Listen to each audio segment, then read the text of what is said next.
ನಮಸ್ಕಾರ ಸ್ನೇಹಿತರೆ. ಇವತ್ತು 27 ಜೂನ್ 2026. ಇವತ್ತು ಪ್ರದೋಷ ಪೂಜೆ ಇದೆ. ವಿಶೇಷ ಶನಿ ಪ್ರದೋಷ ಅಂತಾರೆ. ಯಾವ ವಾರ ತ್ರಯೋದಶಿ ತಿಥಿ ಬಂದಿರುತ್ತೋ ಆ ವಾರದ್ದು ಶನಿ ಪ್ರದೋಷ, ಸೋಮ ಪ್ರದೋಷ, ಭೂಮ ಪ್ರದೋಷ ಹಿಂಗೆ ಕರಿತಾ ಇರ್ತಾರೆ. ಅದರಲ್ಲಿ ಸಂಜೆ ಟೈಮು ಶಿವನಿಗೆ ತುಂಬ ಪ್ರಿಯವಾದ್ದು ಪೂಜೆ ಪ್ರದೋಷ ಪೂಜೆ ಅಂತ. ಈ ಪೂಜೆ ಸಂಜೆ ಅಂದರೆ ಗೋಧೂಳಿ ಸಮಯದಲ್ಲಿ ಪೂಜೆ ಮಾಡಬೇಕು. ಶಿವ ಆ ಟೈಮಲ್ಲಿ ತುಂಬ ಸಂತೋಷದಿಂದ ನರ್ತನೆ ಮಾಡ್ತಿರ್ತಾರೆ. ಆ ಟೈಮಲ್ಲಿ ದೇವತೆಗಳೇ ಶಿವನ ನೋಡೋದಕ್ಕೆ ಕಾಯ್ತಿರ್ತಾರಂತೆ. ಅಂಥ ಸಮಯದಲ್ಲಿ ನಾವು ಶಿವನಿಗೆ ಅಭಿಷೇಕ ಪೂಜೆ ಮಾಡಿದರೆ ನಮ್ಮ ಎಂಥ ಕಷ್ಟಗಳೇ ಇದ್ದರೂ ದೂರ ಮಾಡ್ತಾನೆ ಆ ಶಿವ. ಸಂಕಷ್ಟಗಳನ್ನು ಕಳೆದು ನಾವು ಬೇಡಿರ್ತಕ್ಕಂಥ ವರಗಳನ್ನು ಕೊಡುತ್ತಾನೆ. ಅಂಥ ಶಕ್ತಿ ಈ ಪ್ರದೋಷ ಪೂಜೆಗೆ ಇದೆ. ತುಂಬ ಮಹತ್ವ ಇದೆ. ತ್ರಯೋದಶಿ ತಿಥಿ ತಿಂಗಳಲ್ಲಿ 2 ಸರಿ ಬರುತ್ತೆ. ಕೃಷ್ಣ ಪಕ್ಷ ತ್ರಯೋದಶಿ, ಶುಕ್ಲ ಪಕ್ಷ ತ್ರಯೋದಶಿ ಅಂತ ಎರಡು ತುಂಬ ಮಹತ್ವವನ್ನು ಹೊಂದಿರ್ತವೆ. ಇಂಥ ಸಮಯದಲ್ಲಿ ನಾವು ಶಿವನನ್ನು ಆರಾಧನೆ ಮಾಡಿದ್ರೆ ತುಂಬ ಒಳ್ಳೆಯದಾಗುತ್ತೆ. ಕುಬೇರನು ಸಹ ಶಿವನನ್ನು ಆರಾಧನೆ ಮಾಡಿಯೇ ಧನ ಸಂಪತ್ತು ಪಡೆದಿರೋದು. ಹಾಗೆ ನಾವು ಆ ಶಿವನ ಆರಾಧನೆ ಮಾಡಿ ನಮ್ಮ ದುಃಖ ದಾರಿದ್ರ್ಯ ಕಳೆದುಕೊಳ್ಳೋಣ. ಬನ್ನಿ, ಈಗ ಪೂಜೆಗೆ ಏನು ಮಾಡೋದು, ಹೇಗೆ ಮಾಡೋದು ಅಂತ ನಾನು ತಿಳಿಸ್ಕೊಡ್ತಾ ಇದ್ದೀನಿ. ಬೆಳಗ್ಗೆ ಸ್ನಾನ ಮಾಡಿ ಮನೆ ದೇವರ ಪೂಜೆ ಪೂಜೆ ಎಲ್ಲ ಮಾಡಿಕೊಂಡು ಉಪವಾಸ ಇರಬೇಕು ಸ್ನೇಹಿತರೆ. ಉಪವಾಸ ಇದ್ದು ಪೂರ್ತಿ ಉಪವಾಸ ಇರೋಕ್ಕಾಗದೇ ಇಲ್ಲ ಅನ್ನೋರು ಹಾಲು, ಹಣ್ಣು, ಕಾಫಿ, ಟೀ ತೊಗೊಂಡು ಉಪವಾಸ ಮಾಡಿ. ಎಷ್ಟು ಸಾಧ್ಯವಾದರೆ ಅಷ್ಟು ನಾವು ಭಗವಂತನ ಧ್ಯಾನದಲ್ಲಿ ಇರಬೇಕು ಅಂತ ಅಷ್ಟೇ ಉಪವಾಸ. ಎಷ್ಟಾದರೆ ಸಾಧ್ಯವಾದಷ್ಟು ಅಷ್ಟು ಮಾಡಿ ಉಪವಾಸ. ಮತ್ತು ಸಂಜೆ 5 ಗಂಟೆ ಮೇಲೆ ಮತ್ತು ಹೆಗಲ ಮೇಲೆ ಸ್ನಾನ ಮಾಡಬೇಕು. ಬೆಳಿಗ್ಗೆ ತಲೆ ಸ್ನಾನ ಮಾಡಿರ್ತೀರ, ಮತ್ತು ಸಂಜೆ ಹೆಗಲ ಮೇಲೆ ಸ್ನಾನ ಮಾಡಿ ಮಡಿ ಇರ್ತಕ್ಕಂಥ ಬಟ್ಟೆಯನ್ನು ಧರಿಸಿ ಪೂಜೆಗೆ ಎಲ್ಲ ರೆಡಿ ಮಾಡ್ಕೋಬೇಕು. ಯಾವ ರೀತಿ ಅಂತಂದರೆ, ಉತ್ತದ ಮಣ್ಣು ಇದ್ದರೆ ತುಂಬ ಒಳ್ಳೆಯದು ಶಿವನ ಲಿಂಗ ಮಾಡೋದಕ್ಕೆ. ಅದಿಲ್ಲ, ಎಲ್ಲರಿಗೂ ಸಿಗೋಲ್ಲ ಟೈಮ್ಗೆ ಅಂಥವರು ತುಳಸಿ ಕಟ್ಟೆ ಮಣ್ಣು ತಗೊಂಡು ಲಿಂಗ ಮಾಡ್ಕೊಳ್ಳಿ.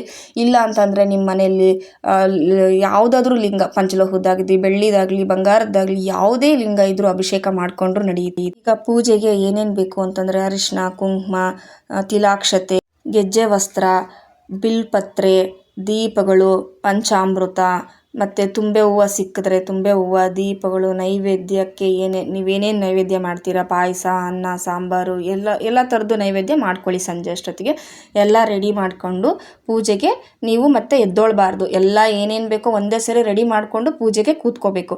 ಮೊದಲ ಪೂಜೆ ಗಣಪತಿಗೆ ಪೂಜೆ ಮಾಡಿ, ಗಣಪತಿಗೆ ನೈವೇದ್ಯ ಸಕ್ಕರೆ ಇಲ್ಲಾಂದರೆ ಬೆಲ್ಲ ಏನಂದರೆ ನಿಮ್ಮ ಮನೆಯಲ್ಲಿ, ಇಲ್ಲಾಂದರೆ ನೈವೇದ್ಯ ನೀವೇನಾದರೂ ಮಾಡಿದರೆ ನೈವೇದ್ಯನೂ ಗಣೇಶನಿಗೆ ತೋರಿಸಿ ಫಸ್ಟ್ ಗಣಪತಿ ಹತ್ರ ಚೆನ್ನಾಗಿ ಪ್ರಾರ್ಥನೆ ಮಾಡ್ಕೊಳ್ಳಿ. ನಾನು ಮಾಡ್ತಕ್ಕಂಥ ಪೂಜೆ ಆ ಶಿವಪ್ಪನಿಗೆ ಮುಟ್ಲಿ, ನಮ್ಮ ಸಂಕಷ್ಟಗಳೆಲ್ಲ ಬಗೆಹರಿಲಿ, ನಮ್ಮ ಯಾವುದೇ ಈ ಪೂಜೆಗೆ ಯಾವುದೇ ವಿಘ್ನಗಳು ಬರದಂತೆ ನೀನು ಕಾಪಾಡಪ್ಪ ಅಂತ ಹೇಳ್ಬಿಟ್ಟು ಗಣೇಶನ ಬೇಡ್ಕೊಂಡು ಗಣೇಶನ ಹತ್ರ ಒಂದು ಹೂವು ತಗೊಂಡು ನಾವು ಪ್ರಸಾದವಾಗಿ ಸ್ವೀಕರಣೆ ಮಾಡಿಬಿಟ್ಟು ನೆಕ್ಸ್ಟು ಶಿವಪ್ಪನ ಪೂಜೆಗೆ ರೆಡಿ ಮಾಡ್ಕೊಳ್ಳಿ. ಗಣಪತಿ ಧ್ಯಾನ ಮಾಡ್ಕೊಳ್ರಿ. ಆಮೇಲೆ ಗುರುಗಳು ಪ್ರಾರ್ಥನೆ ಮಾಡ್ಕೊಳ್ಳಿ. ಆಮೇಲೆ ಗ್ರಾಮ ದೇವತೆ, ನಿಮ್ಮ ಊರಲ್ಲಿ ಯಾವ್ದು ಗ್ರಾಮ ದೇವ ಇರುತ್ತೆ ಗ್ರಾಮ ದೇವತೆ ಅಂದರೆ ನಮ್ಮ ತಂದೆ ತಾಯಿಗಳನ್ನ ಮತ್ತು ನಮ್ಮ ಮನೆ ದೇವ್ರನ್ನ ನೆನೆಸ್ಕೊಂಡು ಆ ನಂತರ ದೀಪವನ್ನು ಹಚ್ಚಿ ದೀಪಾರಾಧನೆ ಮಾಡಿ ದೇವರಿಗೆ ನಂತರ ಸಂಕಲ್ಪ ಮಾಡ್ಕೊಳ್ಳಿ. ನಿಮ್ಮ ಸಂಕಲ್ಪವನ್ನು ದೇವ್ರ ಹತ್ರ ಬೇಡ್ಕೊಳ್ಳಿ. ಸಂಕಲ್ಪ ನಂತರ ಆಮೇಲೆ ಘಂಟನಾದ ಮಾಡಿ, ಆಮೇಲೆ ನೀವು ಪೂಜೆಗೆ ಅಂತ ಇಟ್ಕೊಂಡಿರ್ತಕ್ಕಂಥ ನೀರನ್ನ ಶುದ್ಧಿ ಮಾಡ್ಕೊಳ್ಳಿ. ಎಲ್ಲ ಆದ ನಂತರ ಆವಾಗ ಶಿವಪ್ಪನಿಗೆ ಮತ್ತೆ ಆವಾಹನೆ ಮಾಡ್ಕೊಳ್ಳಿ. ಆವಾಹನೆ ಮಾಡ್ಕೊಂಡು ಆವಾಹನೆಗೆ ಅಕ್ಷತೆ ಹಾಕಿ, ಮತ್ತು ಆಸನಕ್ಕೆ ಅಕ್ಷತೆ ಹಾಕಿ, ಆಸನ ಆದಮೇಲೆ ದೇವ್ರ ಪೂಜೆ ಮಾಡಬೇಕಾದ್ರೆ ಶಿವಪ್ಪನೇ ಬಂದು ಕೂತಿದ್ದಾನೆ ಅನ್ನೋ ಮನೋಭಾವನೆ ನಾವು ಕಲ್ಪಿಸ್ಕೊಂಡು ಪೂಜೆ ಮಾಡಿದ್ರೆ ಅದು ನಮಗೆ ತುಂಬ ಒಳ್ಳೆಯದು. ಶಿವಪ್ಪನಿಗೂ ಆ ಪೂಜೆ ತುಂಬ ಇಷ್ಟ ಆಗುತ್ತೆ. ನಾವು ಏನೇ ಮಾಡಿದ್ರೂ ಮನಃಪೂರ್ವಕವಾಗಿ ಶ್ರದ್ಧೆಯಿಂದ ಭಕ್ತಿಯಿಂದ ಪೂಜೆ ಮಾಡಬೇಕು. ನಾವು ಸುಮ್ಮನೆ ಏನೋ ನಾನು ಪೂಜೆ ಮಾಡಿದೆ ಅಂತ ಮಾಡಬಾರ್ದು. ಒಳ್ಳೆ ಮನಸ್ಸಿಂದ ಪೂಜೆ ಶಿವಪ್ಪನಿಗೆ ಆವಾಹನೆ ಮಾಡಿ ನಂತರ ಆಸನ ಅಂದರೆ ಕೂತ್ಕೊಳ್ಳೋದಕ್ಕೆ ಅಕ್ಷತೆ ಕೊಡಿ. ಆಮೇಲೆ ಪಾದ್ಯೋಪಾದ್ಯಂ ಸಮರ್ಪಯಾಮಿ, ಅರ್ಘ್ಯ ಕೊಡಿ. ಆಮೇಲೆ ಆಚಮನಿಯಂ ಕೊಡಿ. ಸ್ನಾನಕ್ಕೆ ಅಂದರೆ ಅಭಿಷೇಕ ಮಾಡಿ, ನಿಮಗೆ ನೀವೇನೇನು ಇಟ್ಕೊಂಡಿರ್ತೀರೋ ಪಂಚಾಮೃತ ಎಲ್ಲ ರೀತಿಯೂ ಅಭಿಷೇಕ ನಂತರ ಮತ್ತು ವಸ್ತ್ರಂ ಕೊಡಿ. ನೀವು ಅಂದರೆ ಈಗ ವಸ್ತ್ರ ಅಂದರೆ ಗೆಜ್ಜೆ ವಸ್ತ್ರ ಏರಿಸ್ಬೋದು. ಗೆಜ್ಜೆ ವಸ್ತ್ರವನ್ನು ಕೊಡಿ.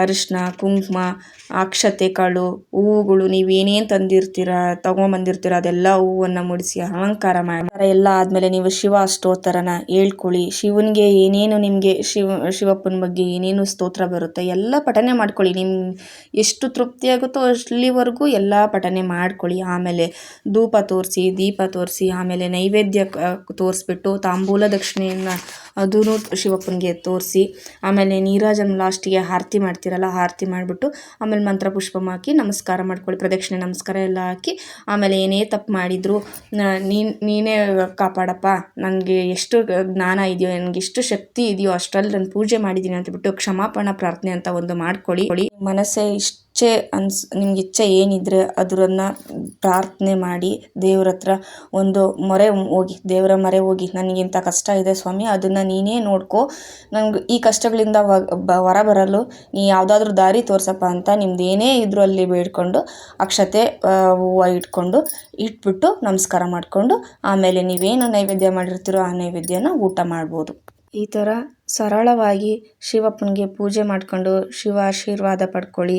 ಶಿವನ ಕೃಪೆಗೆ ಪಾತ್ರರಾಗಿ ಆದಷ್ಟು ಇವತ್ತು ಮೌನವಾಗಿರಿ. ಧನ್ಯವಾದಗಳು ಸ್ನೇಹಿತರೆ.